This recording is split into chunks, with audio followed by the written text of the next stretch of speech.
Assalomu alaykum. Hurmatli tomoshabinlar va qadrli pensionerlar. Men sizning ekspert maslahatchi Anvarbek Azimov bo'laman. Bugun juda muhim, har bir nafaqaxo'rni, balki nafaqaga chiqish arafasida turgan har bir kishini bevosita qiziqtiradigan bir mavzuni muhokama qilamiz. Bu sizning pensiyangizga qo'shimcha to'lov haqida. Va bu qo'shimcha to'lov haqida ko'pchilik bilmaydi. Ba'zida esa bu ma'lumotlar pensionerlarning o'zlaridan yashiriladi deyish mumkin. Bugungi videomizda aynan shuning sabablarini va bu vaziyatni qanday o'zgartirish mumkinligini batafsil ko'rib chiqamiz.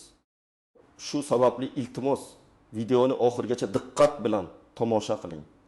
Hozir dayoq kanalimizga obuna bo'lib qo'ying va ushbu foydali ma'lumotni boshqa insonlarga yetkazish uchun like tugmasini bosing. Sizning har bir harakatingiz bizning jamoamiz uchun katta motivatsiya, bu esa yanada ko'proq foydali kontent yaratishga yordam beradi. Muammoning mohiyati, avvallari qanday edi va hozir nima o'zgardi? Bizning pensiya tizimimiz o'ziga xos murakkabliklarga ega. Ko'pincha pensiya tayinlanayotganda barcha nozik jihatlar, barcha mavjud imtiyozlar va qo'shimcha to'lovlar har doim ham to'liq hisobga olinmaydi. Bu esa odatda pensiyani hisoblash jarayonining murakkabligi, me'yoriy hujjatlarning ko'pligi va afsuski ba'zan oddiy inson omili tufayli yuzaga keladi. Ya'ni pensiya fondi xodimi o'sha paytda sizga tegishli bo'lishi mumkin bo'lgan barcha nuanslarni tekshirishga ulgurmasligi yoki ularga e'tibor bermasligi mumkin. Shuningdek, ko'plab pensionerlarning o'zlari qaysi hollarda qo'shimcha to'lov olishlari mumkinligini bilishmaydi. Va bu bilimning yo'qligi eng katta muammo. Avvallari, masalan, 1990 yillargacha bo'lgan davrda ish stajini hisoblash va pensiya tayinlash jarayonlari biroz soddaroq edi. Hujjatlar kamroq talab qilinar edi. Ba'zi turdagi ishlar uchun maxsus imtiyozlar shunchaki amalda qo'llanilmasdi yoki ularning qonuniy asoslari bugungidek batafsil yoritilmasdi. Ko'pchilik eski ish staji bo'yicha pensiya oluvchilar o'sha davrdagi qonunlarga asosan pensiyaga chiqqan va keyingi yillarda kiritilgan o'zgarishlar va qo'shimchalardan xabardor bo'lmagan. Bugungi kunga kelib pensiya qonunchiligi ancha takomillashdi. Har bir ish stajining davri ish sharoitlari hattoki yashash joyi ham pensiya miqdoriga ta'sir qiluvchi omil bo'lishi mumkin. Hozirgi qonunchilikda ish stajini qayta hisoblash, ba'zi turdagi mehnat faoliyati uchun qo'shimcha koeffitsiyentlar qo'llash va maxsus holatlar uchun alohida to'lovlar belgilash imkoniyatlari mavjud. Muammo shundaki, bu imkoniyatlar avtomatik tarzda qo'llanilmaydi. Buning uchun pensionerning o'zi faollik ko'rsatishi, o'z huquqlarini bilishi va tegishli hujjatlarni taqdim etishi talab etiladi. Aynan mana shu jihat yashirilgan qo'shimcha to'lov iborasining asosiy ildizi hisoblanadi.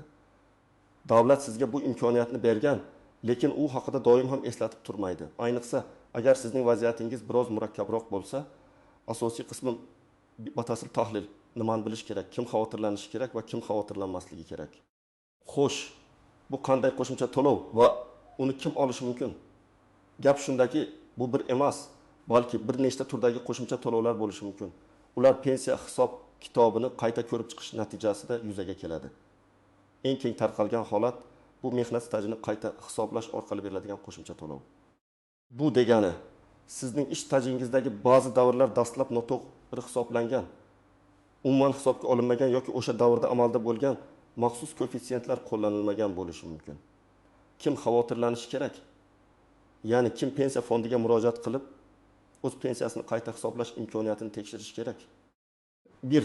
Sovet ittifoqi davrida, ayniqsa turli respublikalarda ishlagan shaxslar, o'sha davrda hujjatlar, ish stajini tasdiqlovchi ma'lumotlar almashinuvi hozirgidek mukammal emas edi. Ba'zi hujjatlar yo'qolgan yoki bir respublikadan ikkinchisiga o'tkazilmagan bo'lishi mumkin. Ikki qishloq xo'jaligida, chekka hududlarda yoki jismoniy og'ir sharoitlarda ishlaganlar. Hozirgi qonunchilikda bunday turdagi ishlar uchun pensiya hisoblashda maxsus imtiyozlar, ya'ni yuqori koeffitsiyentlar belgilanishi mumkin. Ammo bu avtomatik ravishda qo'llanilmaydi. Uzoq muddatli tug'ruq ta'tilida bo'lgan ayollar yoki nogiron oila a'zosiga qaragan shaxslar. Bu davrlar ham ba'zan ish stajiga to'liq qo'shilmaydi yoki uning hisob kitobida xatoliklar bo'ladi. 4. Ish joylari yopilib ketgan yoki arxiv hujjatlari yo'qolgan shaxslar. Bunday holatlarda ish stajini tasdiqlash murakkab bo'lishi mumkin, ammo buning uchun maxsus tartiblar mavjud. 5. Tez ish joyini yoki yashash joyini o'zgartirganlar. Har bir o'zgarishda hujjatlar to'liq rasmiylashtirilib masligi ehtimoli bor. Kim xavotirlanmasligi kerak yoki kamroq ehtimol bilan bunday muammoga duch kelgan bo'lishi mumkin. Pensiyasi yaqinda, ya'ni so'nggi bir necha yilda to'liq va tartibli hujjatlar asosida hisoblangan shaxslar. Mehnat faoliyati juda to'g'ridan-to'g'ri bitta tashkilotda uzoq muddat ishlagan va barcha hujjatlari tartibli bo'lgan shaxslar. Lekin shunga qaramay, har kimning o'z holatini tekshirib ko'rishi zarar qilmaydi. Oxir gap sizning moliyaviy barqarorligingiz haqida ketmoqda. Keling, bir nechta aniq hayotiy misollarga to'xtalib o'tamiz. Raqamlarni soddalashtirish uchun shartli summalardan foydalanamiz, lekin ular real holatga yaqin bo'ladi. Bir misol, qishloq xo'jaligi sohasidagi Janob Aliyevning hikoyasi. Janob Aliyev hozir 70 yoshda. U umrining 25 yilini kolxozda qishloq xo'jaligi kooperativida oddiy ish sifatida o'tkazgan. 1990-yillarda kolxoz tarqatilib, o'rniga shirkat xo'jaligi tashkil etilgan. Uning pensiyasi 25 yil avval tayinlangan va o'sha paytda ish stajining bir qismi, aniqrog'i 5 yillik kolxozdagi ish to'liq hisobga olinmagan. Buning sababi o'sha paytda kolxoz hujjatlari tartibsiz bo'lgani va Aliyevning ish kolxozchi deb yozilgan, aniq lavozim va ishlagan davri bilan bog'liq ma'lumotlar yo'q edi. Hozirgi kunda pensiyasi 1 million 200 ming so'm. Lekin yangi qonunchilikka ko'ra qishloq xo'jaligidagi ayrim turdagi mehnat, ayniqsa og'ir sharoitli ishlarga maxsus koeffitsiyentlar qo'llanilishi mumkin. Shuningdek, agar ish staji tasdiqlansa, pensiya miqdori sezilarli darajada oshadi. Janob Aliyevning holatida agar u 5 yillik ishlagan davrini tasdiqlovchi hujjat, masalan, arxivdan ma'lumotnoma yoki o'sha davrdagi boshqa rasmiy hujjatlar to'pi olsa, uning pensiyasi qayta hisoblanadi. U o'sha kolxozning eski hujjatlari saqlanadigan viloyat arxividan ma'lumotnoma olib, pensiya jamg'armasiga taqdim etdi. Natija, pensiyasi 2 million 200 ming so'mga oshirildi. Ya'ni har oy 200 ming so'm qo'shimcha to'lov. Bu uning uchun juda katta yordam. İki misol uzoq hududlarda ishlagan Hamda Karimova. Hamda Karimova 65 yoshda. U yoshligida 12 yil Farg'ona vodiysining olis tog'li qishloqlardan birida feldsher, tibbiyot xodimi bo'lib ishlagan. So'ngra shaharga ko'chib kelib, shifoxonada ishlagan. Uning pensiyasi 10 yil avval tayinlanganida olis hududdagi ish oddiy mehnat staji sifatida hisoblangan. Ammo o'sha davrda mavjud bo'lgan chekka hududlarda ishlaganligi uchun qo'shimcha imtiyozlar to'liq qo'llanilmagan. O'sha paytda bu imtiyozlar haqida unga hech kim aytmagan va u o'zi ham bilmagan. Hozirgi kunda pensiyasi 2 million ming so'm. Yangi pensiya qonunchiligiga ko'ra davlatning rivojlanishi uchun muhim bo'lgan, lekin aholi zikligi kam bo'lgan hududlarda ishlagan mutaxassislar uchun ma'lum bir koeffitsiyentlar qo'llanilishi mumkin. Hamida opa o'zining eski ish joyidan, ya'ni tuman tibbiyot birlashmasi arxividan ma'lumotnoma olib, u yerda 12 yil davomida feldsher bo'lib ishlaganini tasdiqladi va bu qishloq o'sha paytda ham chekka hudud hisoblangani haqidagi hujjatlarni pensiya jamg'armasiga taqdim etdi. Natija, pensiyasi 2 million 70 ming so'mga ko'tarildi. Har oy 1 ming so'm qo'shimcha pul. Bu uning dori-darmon xarajatlari uchun katta yordam. 3 misol. Xavfli sharoitlarda ishlagan Azamat Saidov. Azamat Saidov 68 yoshda. U 30 yil davomida kimyo zavodida ishlagan. Uning ish kitobchasida ishchi deb yozilgan, ammo aslida u bo'yoq va erituvchilar bilan bevosita aloqada bo'lgan, zararli moddalar bilan ishlagan. Pensiyasi 8 yil oldin tayinlanganida uning bu xavfli ish sharoitlari hisobga olinmagan, chunki uning ish kitobchasida aniq lavozim yoki zararlilik darajasi ko'rsatilmagan edi. Hozirgi kunda pensiyasi 2 million 300 ming so'm. O'zbekiston qonunchiligida mehnat sharoitlari o'ta zararli va o'ta og'ir bo'lgan ishlarda band bo'lgan shaxslar uchun pensiya degan alohida toifa mavjud. Azamat Saidovning holatida u zavodning arxiviga murojaat qilib, o'zining lavozimi va ishlagan uchastkasining xavflilik darajasi haqidagi hujjatlarni so'radi. Zavoddan unga xavfsizlik texnikasi bo'yicha jurnal yozuvlari, mehnat sharoitlarini baholash natijalari va uning aniq lavozimini tasdiqlovchi ma'lumotnoma berildi. Bu hujjatlar bilan u pensiya jamg'armasiga murojaat qildi. Natija, pensiyasi 3 million 1 ming so'mga oshirildi. Bu 800 ming so'm qo'shimcha degani. Bu jiddiy o'zgarish bo'lib, Azamat aka sog'lig'ini tiklash uchun unga juda yordam beradi. Ko'rib turganingizdek, har bir misolda pensiya miqdoridagi o'zgarish sezilarli. Bu shunchaki kichik bir qo'shimcha emas, balki hayot sifatini yaxshilashga qodir bo'lgan jiddiy mablag'dir. Shu sababli o'z pensiyangizni shunchaki tayinlangan deb qabul qilib, unga ko'z yummasligingiz kerak. Asosiy qism 2 qoidalar istisnolari, tuzoqlar va noaniq nuanslar. Pensiya tizimi istisnolar va noaniq nuanslarga boy. Bu ayniqsa qo'shimcha to'lovlar va pensiya hisob-kitobini qayta ko'rib chiqish masalasida ko'zga tashlanadi. Ko'pchilik pensiya fondiga bir marta murojaat qilib, bo'ldi, mening pensiyam hisoblandi deb o'ylaydi. Ammo vaziyat har doim ham shunday emas. 1. Muddat chegarasi. Pensiya qayta hisob-kitobini so'rash uchun qandaydir muddat chegarasi bormi? Odatda, agar gap dastlabki ma'lumotlardagi xatoliklarni tuzatish yoki pensiya tayinlashda qo'llanilmagan imtiyozlarni hisobga olish haqida ketsa, bunday muddat chegarasi yo'q. Ya'ni, siz istalgan vaqtda pensiyangizni qayta hisoblashni so'rab murojaat qilishingiz mumkin. Ammo shuni yodda tutingki, agar sizning pensiyangiz qayta hisoblansa va oshsa, o'sha ortiqcha summa sizga faqat pensiya jamg'armasiga murojaat qilgan oydan boshlab to'lanadi. Orqaga qarab, ya'ni bir necha yil oldingi ortiqcha summani undirish juda murakkab, ba'zan imkonsizdir. Agar bu pensiya jamg'armasining aniq aybi bilan yuzaga kelgan xato bo'lmasa, shuning uchun qanchalik tez harakat qilsangiz, shuncha yaxshi. Hujjatlar yo'qolgan bo'lsa nima qilish kerak? Bu eng keng tarqalgan muammolardan biri. Eski ish joylari yopilib ketgan, arxivlar yongan yoki yo'qolgan bo'lishi mumkin. Bunday holatlarda avvalo viloyat yoki shahar arxivlariga murojaat qiling. Ko'pincha korxonalarning hujjatlari markazlashgan arxivlarda saqlanadi. Agar bu ham yordam bermasa, quyidagilarni sinab ko'rish mumkin. Sobiq hamkasblaringizning guvohligi. Garchi bu pensiya hisoblashda asosiy hujjat hisoblanmasa-da, ba'zi holatlarda sud tartibida ish stajini tasdiqlash uchun yordam berishi mumkin. Kasaba uyushmasi hujjatlari. Agar siz biror kasaba uyushmasi a'zosi bo'lgan bo'lsangiz, ularda sizning ish joyingiz va faoliyatingiz haqida ma'lumotlar saqlangan bo'lishi mumkin. Mehnat daftarchasidagi yozuvlar bilan bog'liq bo'lgan boshqa hujjatlar, diplomlar, harbiy guvohnoma, turli kurslarni tamomlaganlik haqidagi sertifikatlar. Ular bilvosita ish stajingizni tasdiqlashga yordam beradi. Raqamli va qog'oz hujjatlar o'rtasidagi tafovut. Hozirgi kunda ko'pchilik ma'lumotlar raqamlashtirilgan. Ammo Sovet davridagi yoki erta mustaqillik davridagi ma'lumotlar ko'pincha qog'oz shaklida saqlangan va ularni raqamli bazaga kiritishda xatoliklar yuz berishi mumkin. Pensiya fondi sizning eski qog'oz hujjatlaringizni tekshirishni so'rashingizni kutadi. Aks holda ular faqat mavjud raqamli ma'lumotlarga tayanadi. Shuning uchun eski ish kitobchasi va boshqa hujjatlarning asl nusxalari yoki ularning tasdiqlangan nusxalari juda muhim. Dard oraliq vositachilarning roli ehtiyot bo'ling. Bozorda pensiyani oshirib beraman deb va'da beruvchi shaxslar yoki tashkilotlar paydo bo'lishi mumkin.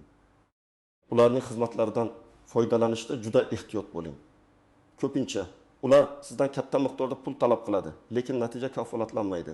Pensiya bilan bog'liq barcha masalalarni bevosita pensiya jamg'armasi yoki yagona interaktiv davlat xizmatlari portali EDXP orqali hal qilish eng to'g'ri yo'ldir. Bepul maslahat olish uchun siz pensiya jamg'armasining hududiy bo'limlariga murojaat qilishingiz mumkin. 5. Pensiya fondi rad javobini bersa nima qilish kerak? Ba'zan siz barcha hujjatlarni taqdim etganingizda ham pensiya jamg'armasi sizning talabingizni qondirmasligi mumkin. Bunday holatda avvalo rad javobini yozma shaklida talab qiling. Rad etish sabablari aniq ko'rsatilgan bo'lishi shart. Agar siz rad javobi asosli emas deb hisoblasangiz, yuqori turuvchi tashkilotga viloyat pensiya jamg'armasi, keyinroq O'zbekiston Respublikasi Moliya vazirligi huzuridagi byudjetdan tashqari pensiya jamg'armasining markaziy apparat qilishingiz mumkin. Eng so'nggi chora bu sudga murojaat qilish. Ammo bu sudga murojaat qilish. Barcha ma'muriy imkoniyatlardan foydalanganingizga ishonch hosil qiling. 6. Noaniq nuansiz maxsus turdagi ishlar va ijtimoiy holatlar. Harbiy xizmat davri ba'zan pensiya hisoblashda o'ziga xos koeffitsiyentlarga ega bo'ladi. O'qituvchilik faoliyati. Ayrim hududlarda, masalan, qishloq maktablarida ishlagan o'qituvchilar uchun qo'shimcha imtiyozlar mavjud bo'lishi mumkin.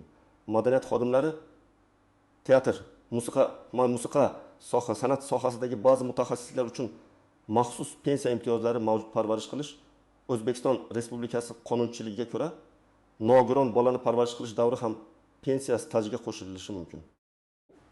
Agar siz shunday vaziyatga duch kelgan bo'lsangiz va bu davr pensiya hisob-kitobida hisobga olinmagan bo'lsa, uni tiklash imkoniyati bor. Bu nafaqat sizning pensiya stajingizni uzaytiradi, balki pensiyangiz miqdoriga ham ijobiy ta'sir ko'rsatishi mumkin. Tug'ruq ta'tili ayollar uchun tug'ruq ta'tillari davri ham mehnat stajiga qo'shilishi kerak. Agar bu davrlar noto'g'ri hisoblangan bo'lsa, uni qayta hisoblashni talab qilishga haqqingiz bor.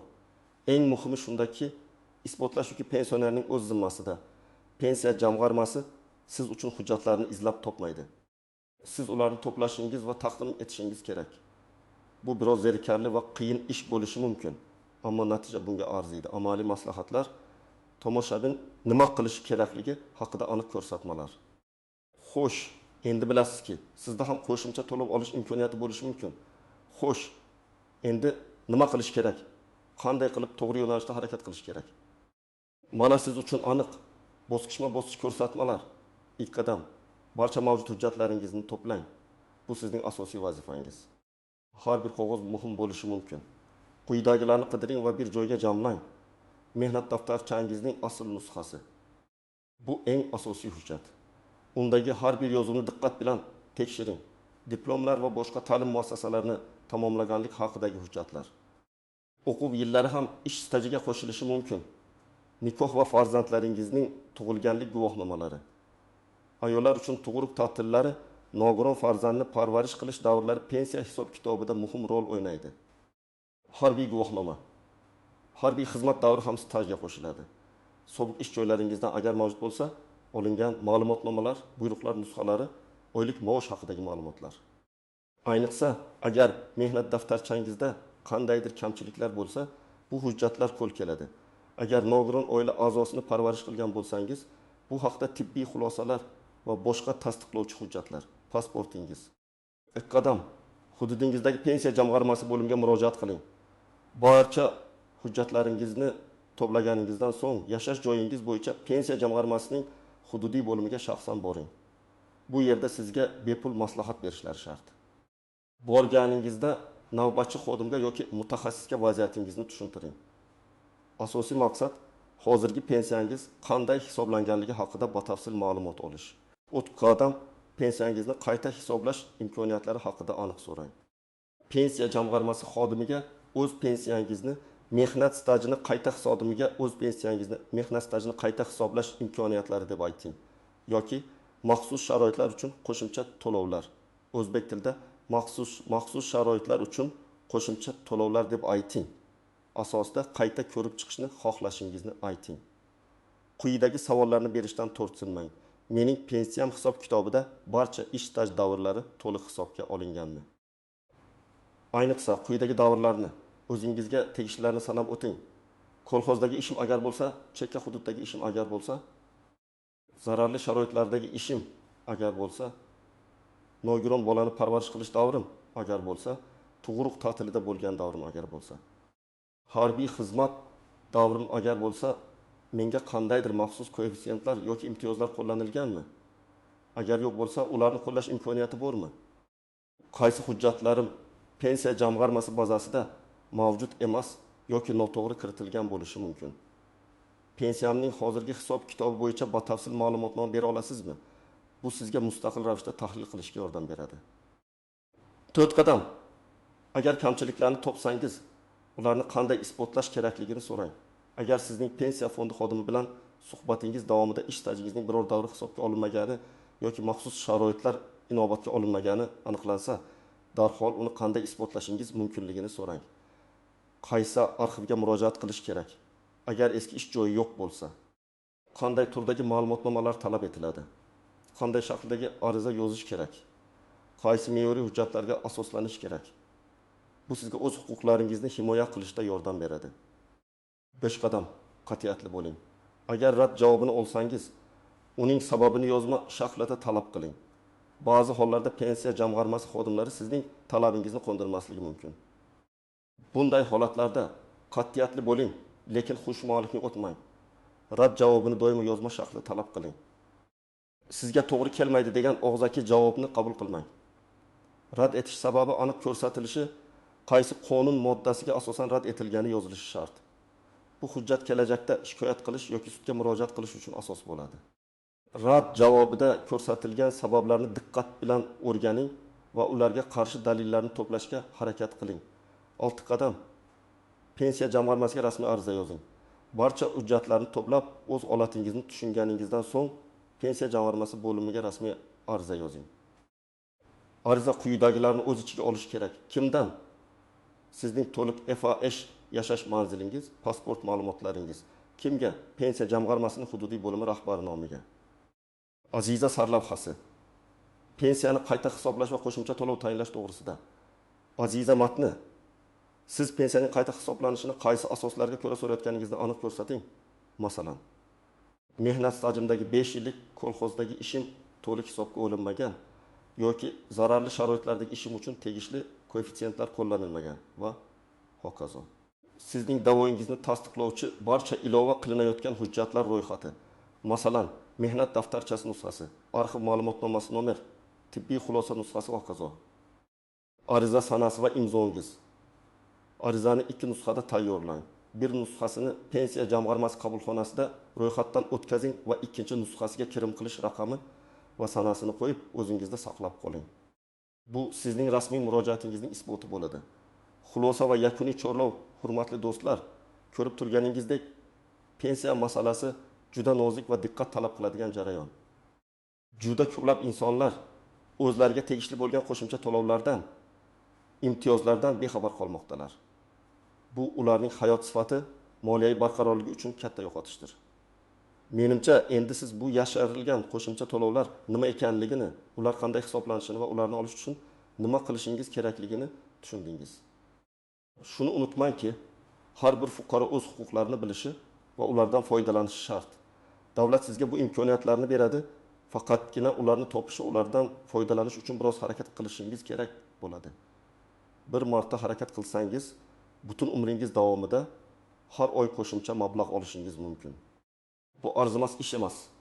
Agar videomiz siz uchun foydali bo'lgan bo'lsa, iltimos unga like bosing. O'z fikr va savollaringizni kommentariyalarda yozib qoldiring. Bu orqali biz sizni nima ko'proq qiziqtirayotganini bilib olamiz va kelajakdagi videolarimizni shunga mos ravishda tayyorlaymiz. Va albatta kanalimizga obuna bo'lishni unutmang, chunki oldinda sizni yana ko'plab foydali va muhim ma'lumotlar kutmoqda. Sog' salomat bo'ling va moliyaviy ahvolingizni yaxshilashda har doim faol bo'ling. Keyingi videolarda ko'rishguncha